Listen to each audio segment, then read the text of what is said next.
Through the miracle of science, we take you back to the year 1216 AD in Old England in an attempt to make history live again. Stop! Oh, no. Robin Hood. That's right, my dear Duke of Cornwall. Now hand me that box of gold or my arrow shall find its way into your black heart. Here, don't kill me, Robin Hood. Aha! And once more, Robin Hood robs from the rich. My entire fortune, gone. I'm destitute. You mean you're broke? Completely. Well, listen. Take this box of gold. I give all I steal to the poor. Oh, thank you, Robin Hood. Now, hand me that box of gold. Okay, here. But I'm poor again. Then here it is right back. And back to you. Take it back. Thank you. Now, give me it again. And back to you. Now, give me it again. Back to you. Now, give me it again. And back to you. Give me that again. This program is being brought to you by Kremen Psychedelic Facial Tissues, the only product that lets you blow your mind as you blow your nose.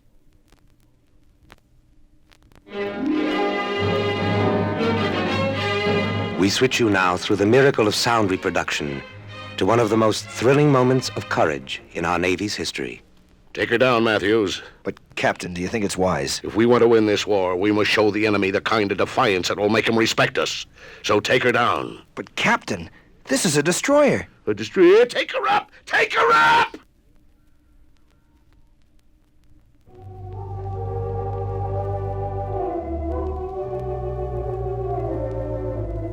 And now, today's chapter of The Treadmill of Life. As we join our story today, Dr. Whitcomb has just come out of the operating room. Sandra, I'm afraid to report I have some bad news.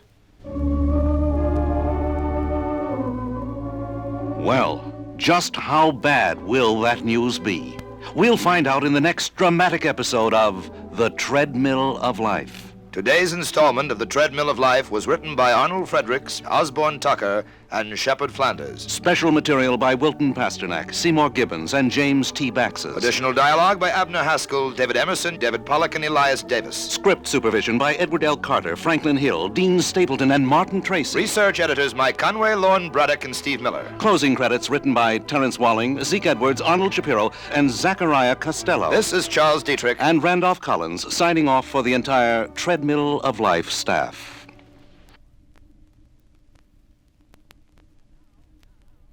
And now, here is today's tongue twister. Okay, buddy, stick out your tongue.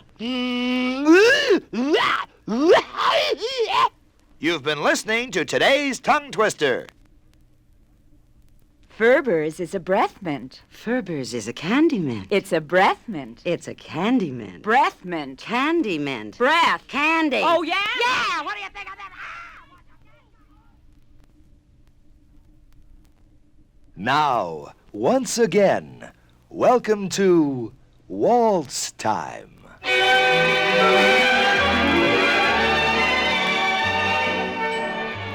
What time you got, Walt? It's 7:32. Thanks, Walt.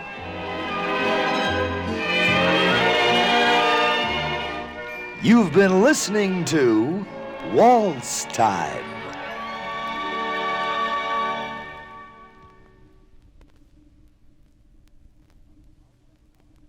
A crowded elevator in a downtown office building at the start of a working day. Good morning, Mr. Crayman. Good morning, Miss Burns. Won't he ever call me anything but Miss Burns? It must be my skin. It's so dry and rough. I'd better try the Palm Soft 7-day test. That same elevator 8 days later. Good morning, Mr. Crayman. Good morning, Mr. Burns. It's time now, boys and girls, for another adventure with Balloon Man. Yes, Balloon Man, that jolly foe of public enemies. As we look in today, Balloon Man is chatting with beautiful, seductive Linda Pinknam. I'm just fascinated by you, Balloon Man. You're so round and cuddly and fearless. What's this funny little old string around your nose? Don't touch that string!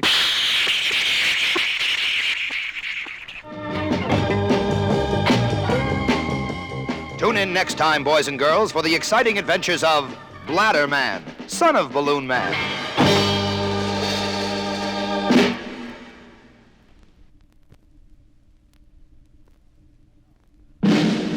And now, a scene from another classic motion picture.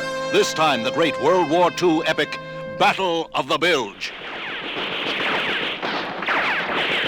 You know something, Dave? Yeah, Arnie. I can't wait to get out of this chicken outfit.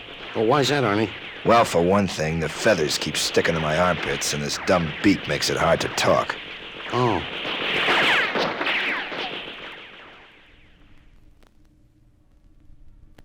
And now, the new exciting serial adventure, Commander Wallace North of the Air Force.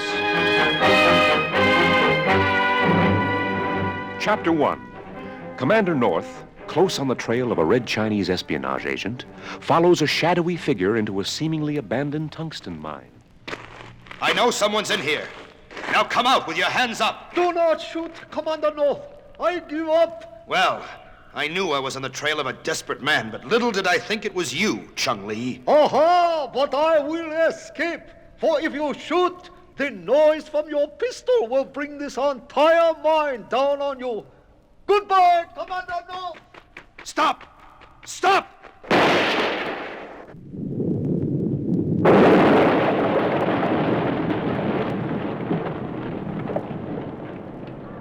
Well, how will Commander North live through this one? Tune into the second chapter. Hold it. Huh? He didn't live through it. He's buried under 50 tons of rubble and debris. But he's Commander North. Sorry. What about chapter 2? He's dead, man. What do you want from me? Okay. You have just heard the first and only chapter of the new exciting serial adventure, Commander Wallace North of the Air Force.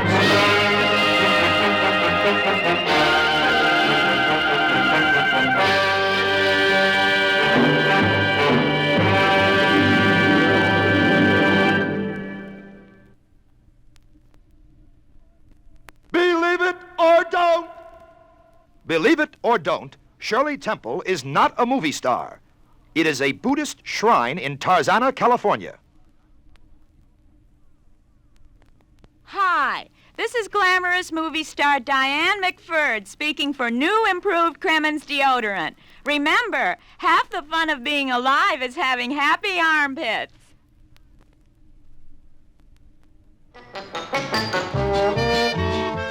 It's time once again for Child Prodigy. And now, our first finalist, little 7-year-old Jimmy Krellman of Sioux Falls, Idaho. Jimmy!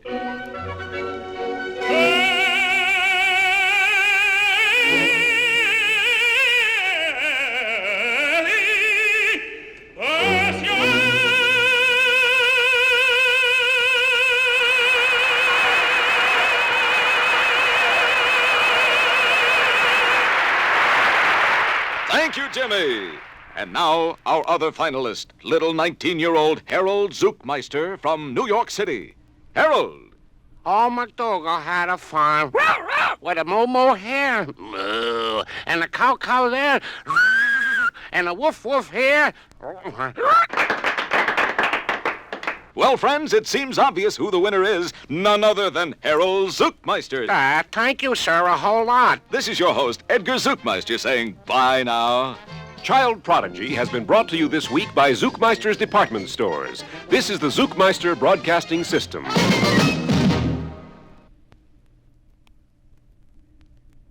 Men, say goodbye to gray hair, easily and forever. Hear what Mr. Edwin Drood of Tulsa, Oklahoma has to say about the Cremens method. I operate a steam shovel, and all the guys at work kept ribbing me about my gray hair and call me names like Grandpa and the Old Man. It's no longer sissy to get rid of gray hair, so I decided to use the Cremens method. It really worked. Wonderful. And now your fellow employees no longer call you Grandpa or the Old Man. That's right. Now they call me Prune Face or Dye Job.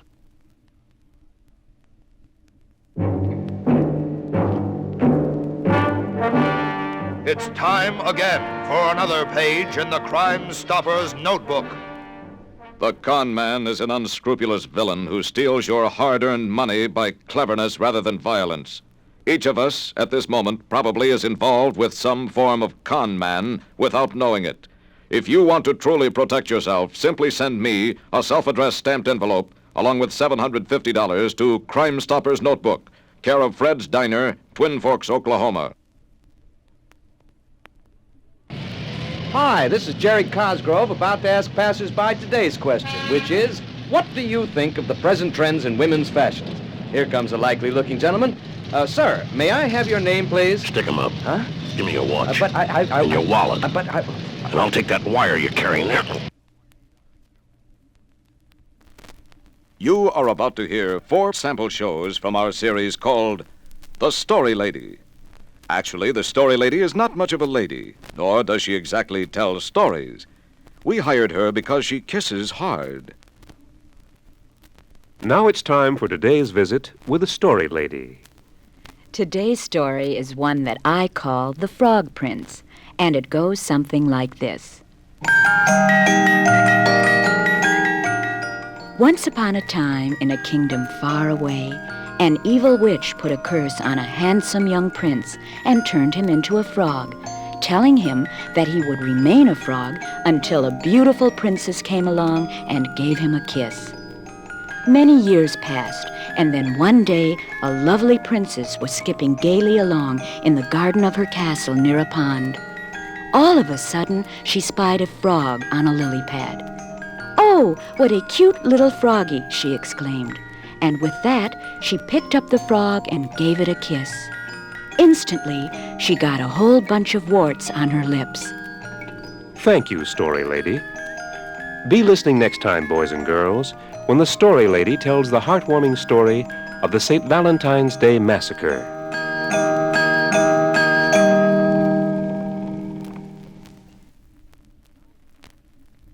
Now it's time for today's visit with the Story Lady. Today's story is called Little Red Riding Hood.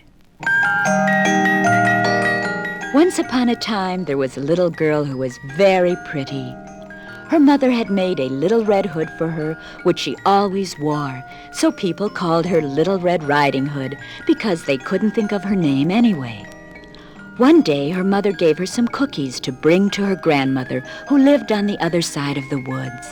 As she was walking through the woods, a wolf stepped out from behind a tree and said, "Where are you going, little girl?" Little Red Riding Hood, in superstitious fear at the sight of a talking wolf, pulled out a .38 caliber police revolver and emptied it into the wolf. A few moments later, she realized that she had killed the only talking wolf in the world and had thrown away a fortune she could have made by appearing on the Ed Sullivan Show. In desperation, she quietly threw herself in front of a glacier and was crushed several centuries later. Thank you, Story Lady. Boys and girls, tune in again next time when the Story Lady tells the tender, moving tale of human sacrificial rites among the Aztecs. And now it's time for the Story Lady. What are we going to hear today, Story Lady? Today, boys and girls, we're going to hear the story of Tom Thumb. Once upon a time, there was a poor miller and his wife who had no children. The miller's wife said, "If I only had a child, I wouldn't care if he was only as big as my thumb." And so very shortly, they had a little boy as big as a thumb, and they named him Tom Thumb. Tom Thumb was so small that he was always in the way when the miller's wife wanted to sweep, and they could never find him when it was time for dinner. In spite of the problems he caused, they wanted to keep Tom Thumb. So the miller and his wife had him chrome-plated and used him as a hood ornament on their '37 Packard. And it was the prettiest hood ornament in the neighborhood. Thank you, Story Lady. Tune in next time, boys and girls, when the Story Lady will tell you all about how Albert Anastasia got gunned down in the barber shop of a beautiful hotel.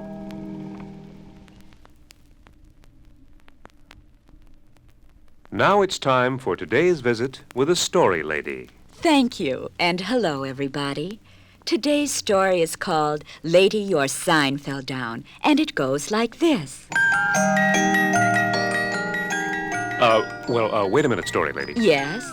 This story you're going to tell, it's not the one about the drunk who... That's right, yes. The one where he's walking down the street and he goes past this big, tall building and he sees two... Yes. I know the story, Story Lady. You can't tell that on the air. Oh, are we on the air already? I thought this was just the rehearsal. No, this is the actual show. People are listening in. Oh, well, maybe I'd better do something else then. Yes. All right. There was a young lady from Kent who was... Never mind, story lady. What's the matter? Just forget it. Boys and girls, listen again next time when another story lady will tell you another story.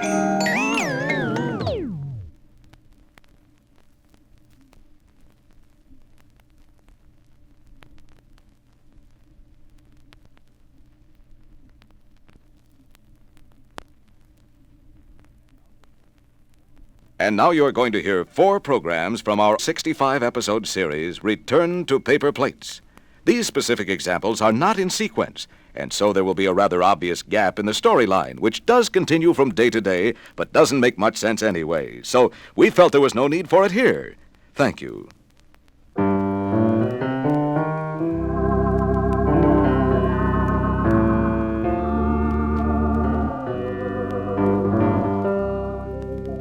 You remember last time, Fred and Julia embraced at the entrance to Irene and Dave's Lost Dutchman gold mine in the mountains of Brazil. It is now moments later, as an insanely jealous Carl vents his wrath at his 2 companions. Let's listen. Why did you kiss him, Julia? Oh, I don't know, Carl. But you turned him into a frog. Well, Carl, how was I to know I was a beautiful fairy princess with a curse on me? But what will we do with him, Julia? I've got it. How about if I kiss him again? Maybe he'll turn back. Julia, kiss a frog? Maybe I'd like it, Carl. Well, let's just see. Fred? Okay, Julia, here he is. All right. Carl, I do like it. Well, what's going to happen next time? Don't fail to miss our next exciting episode when we hear Julia say... More frogs, Carl. Find more frogs.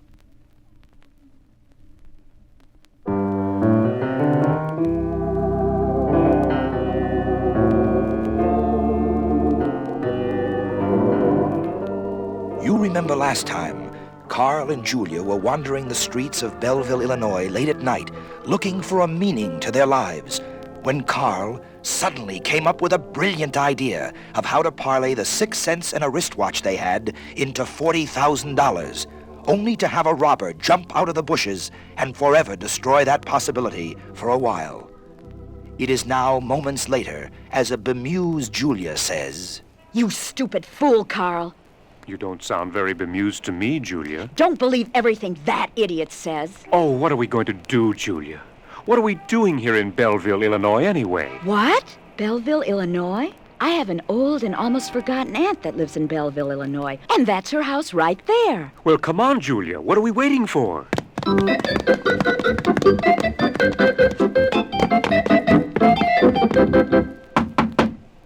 Yes? My name is Julia Fairholme. My aunt Elena Fairholme lives here. Is she in? My child, I have bad news for you. Your aunt died in her sleep just 3 minutes ago. Oh, I'm terribly sorry. You're sorry. How do you think she feels? Good point. But I do have some good news for you, my child. She's left you $4 million. Here. Thank you.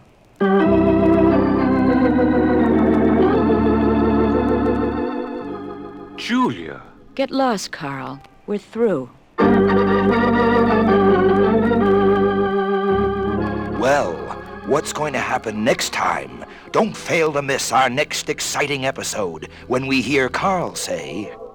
Pardon me, officer. Can you direct me to the nearest Golden Gate Bridge?